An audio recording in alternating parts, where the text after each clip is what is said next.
તો આ તરફ હીરા ઉદ્યોગ હાલમાં છેલ્લા 3 વર્ષમાં તેના સૌથી ખરાબ તબક્કામાંથી પસાર થઈ રહ્યો છે। ગુજરાતના લાખો હીરા કારીગરો તેમની નોકરી ગુમાવવામાં જોખમમાં છે।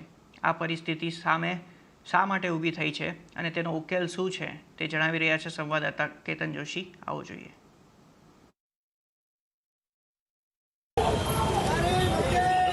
ઘણા વર્ષો પછી સુરતના હીરા કારીગરોએ 2 દિવસની હડતાળ પાડી છે। લાંબા સમયથી વિશ્વમાં પ્રવર્તતી યુદ્ધ જેવી પરિસ્થિતિને કારણે રાતોરાત હીરાનો વપરાશ ઓછો થઈ ગયો છે। રફ હીરાને પોલિશ કરવાનું કામ મોટાભાગે ભારતમાં અને ખાસ કરીને ગુજરાતમાં થાય છે। અમેરિકા અને યુરોપ વિશ્વમાં સૌથી વધુ હીરા ખરીદનારા દેશો છે, પરંતુ ત્યાં પણ મંદીનું વાતાવરણ છે। યુનિયનનો દાવો છે કે આર્થિક મંદીના કારણે ગયા વર્ષે 63 હીરા કારીગરોએ આત્મહત્યા કરી છે। આવી સ્થિતિમાં હીરા કામદારોના કામના કલાકો અને વેતનમાં ભારે ઘટાડો થયો છે। કારીગરો હવે માંગ કરી રહ્યા છે કે સરકાર અને ફેક્ટરી માલિકો કામદારોને ટેકો આપે। હું આપના માધ્યમથી સરકારને કહેવા માગું છું કે ઇન્ડસ્ટ્રીઝની અંદર આ ઇન્ડસ્ટ્રીઝને બનાવનાર રત્ન કલાકારોને મદદ કરવામાં આવે। ગુજરાત સરકારે પણ કીધું હતું કે 2 દિવસની અંદર એક્શન પ્લાન ઘડવામાં આવશે, તો પોતાને જે ગુજરાત સરકારે કમિટમેન્ટ આપ્યું છે એ કમિટમેન્ટ મુજબ ગુજરાત સરકાર રત્ન કલાકારોની મદદ કરે એવી આશા રાખું છું અને ઉચ્ચ લેવલની કમિટી ભાવ વધારા માટેની ઇન્ડસ્ટ્રીઝના લોકો અને એના સંગઠનો દ્વારા બનાવવામાં આવે એવી આશા રાખું છું।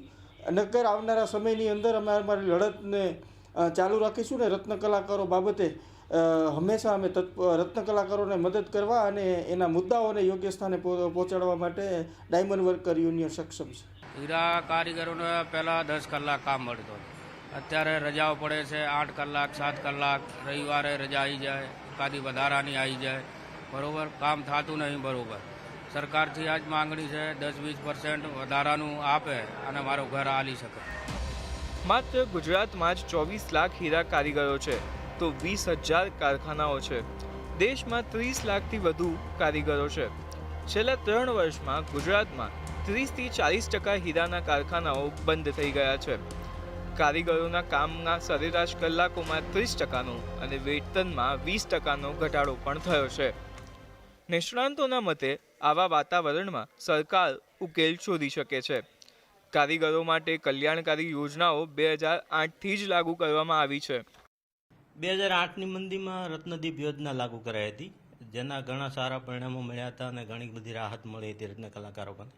અને અત્યારે યોજના બંધ છે, પણ સરકારશ્રીને વિનંતી છે કે એ યોજના ફરી ચાલુ કરવામાં આવે અને રત્ન કલાકાર બોર્ડની રચના કરવામાં આવે, કલ્યાણ બોર્ડની રચના, જેના કારણે એનું રજિસ્ટર થાય અને એમને આર્થિક લાભ પહોંચાડી શકાય કોઈ પણ હિસાબે। બીજો એક ઉપાય એવો છે કે એમને સ્કૂલ ફીમાં વધારે પડતી ત્યાં તકલીફ પડે છે, તો જે એરિયામાં વધારે પ્રમાણમાં રત્ન કલાકારોનો રેસિડન્ટ હોય ત્યાં ગ્રાન્ટેડ સ્કૂલો પણ ખોલી શકાય, જેના કારણે તેમને રાહત મળી શકે। હીરા ઉદ્યોગ સરકારને દર વર્ષે કરોડો રૂપિયાની આવક આપે છે અને લાખો પરિવારોને સીધી રોજગારી આપે છે, પરંતુ હાલમાં આ ક્ષેત્રની સ્થિતિ ખૂબ જ નાજુક છે।